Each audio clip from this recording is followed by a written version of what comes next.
That's awesome. Who's gonna go? Alright, ready? She'll do the 1-2 punch. That was just a one punch. Oh, there we go. And if you guys see how fluffy she is, if you give me a sec, I'll show you her mama cat, because none of the other kittens are that fluffy, but she's just this massive fluff, and she's the coolest. Seriously. I don't know how many of you guys have cats, so they'll just let you pick them up like they're a lamppost. Yeah, that's cool. I don't know if you can see her over there. No.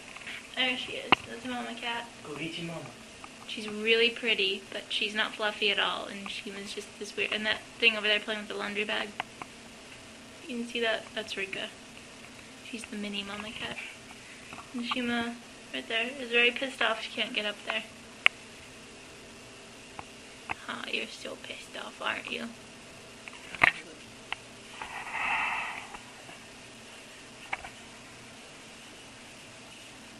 She's gonna be looking at that thing all night. I know.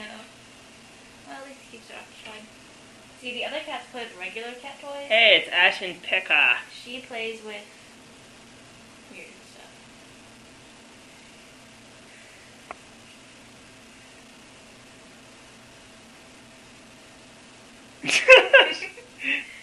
She's so mad right now. Now Ash is looking at it too. Do you think Ash will let you pick her up? Move your head. Cammy just looks so good. Oh, she's so Oh, shy. puppy. The kitties are getting attention, huh? Come here, puppy. Go get mama. Oh, you know what you should do? What? The game that you do with her. We should record that next. Which one? The game. The game? Hang on.